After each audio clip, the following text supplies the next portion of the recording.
So if you're an influencer and you rely on your audience to tell you you're attractive, you're insecure. Okay, so you're an influencer. You're not really an influencer. You're a control freak of a perfectionism who rips apart your audience and then puts yourself on a pedestal, knocks out your audience senseless, uses a energy of control to guide the audience. But you're in this whole scenario, you're insecure, you're shameless, you're low class, you're like really any emotion that's a negative emotion inside you, you have that inside you.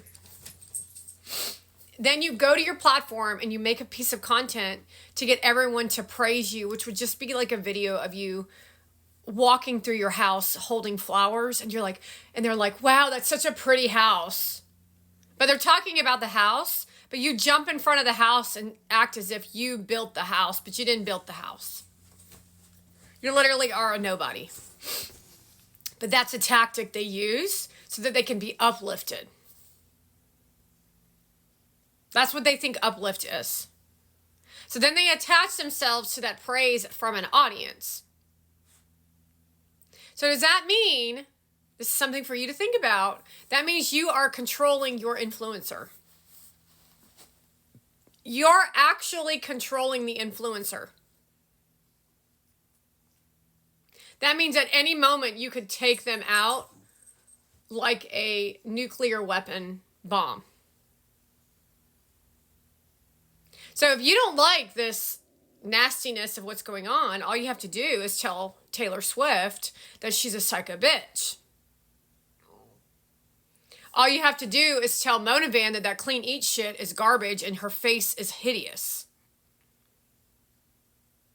And then you could tell her your face is really pretty.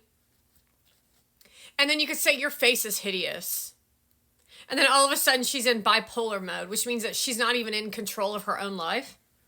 Yet she makes every decision by posting the shit she posts about to intentionally abuse you as the audience, which she thinks is toward me when in reality it's toward her audience. She thinks she's hurting Gary Vee, but Gary Vee's been through the ride of outside this nasty circuit, because that bitch, Mona Van, was always in the circuit because her daddy had money. Her daddy and mommy had money. She doesn't know what it means to be poor or have to work for anything in her life. But then she says, I'm an entrepreneur and I went to college and I went to pharmacy school and diabetes medicine. She can't even talk about a degree that she spent 4 years supposedly learning about. I sit over here and I'm astounded that you wouldn't say anything as an audience to that shit. It's astounding to me. I'm shocked that you're that lacking of intelligence.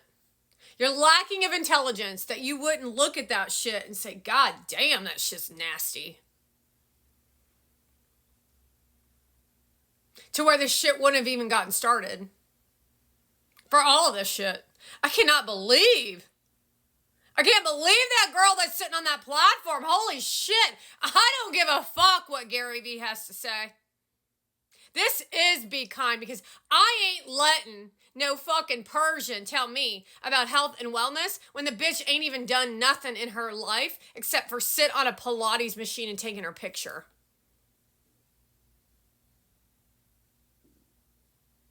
Wow, that's really educational and inspiring, isn't it?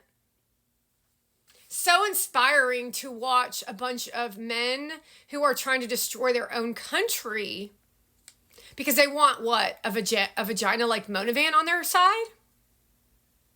Let's listen to this guy's story that will inspire you to jump. What, off a cliff? In May of 2020, when businesses were shutting down, I was actually opening up. Stop right there before you tell me why. Please look at this man's face instead of listening to negativity. They're all trying to close your business down.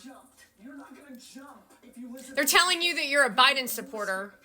You're going to get more isolated. The world and other negative people. So you're on the fall. You're falling. In May of shutting down, I was actually opening up. So he says in his thing, he says, this guy's story will inspire you to jump. In 2020, everybody else's businesses were closing, and he's smiling about it. But my business was opening. Before you tell me why, please look at this man's face. Instead of listening to negativity, this gentleman decided to listen to the positivity, and he jumped. So he listened to positivity, and he jumped. You're not going to jump if you listen to negativity. You will jump if you're strong enough to listen to the light of your life, which is you know what's right and what's wrong. Positivity is why we're in this fucking mess. That's pie in the sky bullshit where he fucking manipulated millions of people. There's no fucking way I would watch his content. Go learn to deal with negativity, you motherfuckers. All your fucking bullshit positivity ain't positivity. It's uplifting people that are undeserving of being uplifted when you don't even fucking understand what business is. You're going to get more scared of people. You're going to get more isolated. He's scared of people and isolated. So how are you an influencer when you're isolated and scared of people? That's what I want to know for all of your asses. See, I worked every single day with large amounts of people, doing just fine in a career until I was isolated by Gary Vaynerchuk so that he could run around and go to parties and gala events while he hosted a moron who literally says eat clean like a fucking robot. The world and other negative people on social media are trying to tell you that's the world. That is what they're telling us that the world is. I don't know about you, but I don't get invited to gala events. And that's DEI conversation. So who's responsible for DEI? That would be Monovan. That would be brown skin. That would be churches with brown skin. I don't get invited to a brown skin church.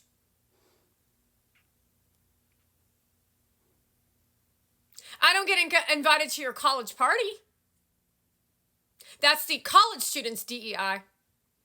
I don't get invited to sit at the table of your entrepreneur space. That means DEI is necessary for me. So you're using it as a weapon on people who are actually running the country the way it should be ran. You don't want to do the fucking work. You want to live in positivity? Bitch, I'm closing your fucking business down. I am closing Gary Vaynerchuk's entire empire. I'm closing your shit down, you motherfucker. I'm going to fire 2,000 employees and I'm going to put your fucking ass in jail. Your audience of 40 million are going to fucking hate me by the time this shit is over because they will never get in touch with you ever fucking again by the time I'm done with you. Do you fucking hear me, you low-life losers? You go live in your fucking ivory tower, Gary V, and you go promote your goddamn hard dick while you hang around a fucking bunch of fucking perverts at the white party with your bestie, Ruben. But I will close your fucking shit down. You don't live in positivity. That is bullshit. In May of You're fucking bullshit with your nasty ass fucking horrible people you create. That piece of shit, all the people that you made famous or whatever you think in your fucking head are scumbags. So it's the law of attraction. That means you're a goddamn snake oil salesman. That's why nobody trusted you in the beginning. That's why no one trusts you today. And that's why you're standing next to a fucking Persian bitch, you fucking fat fuck, in a purple fucking shirt. You are literally dog shit. You lie out your fucking ass. What do you make, $20,000 a year? No, we want to see people with millions of dollars, said Monovan. Which means maybe you need to reconsider what you're fucking speaking out into the world, you positive pieces of shit, while you promote positivity on all the fucking shit that nobody wants to watch. You don't even know what it fucking means. You're all fucking negative. Each and every one of you motherfuckers are fucking negative, Gary V. Everything out your goddamn mouth is fucking negative. Every fucking thing out that purple fuckface's face is a goddamn negative fucking content all about your goddamn fucking selves. You all are going fucking down. That is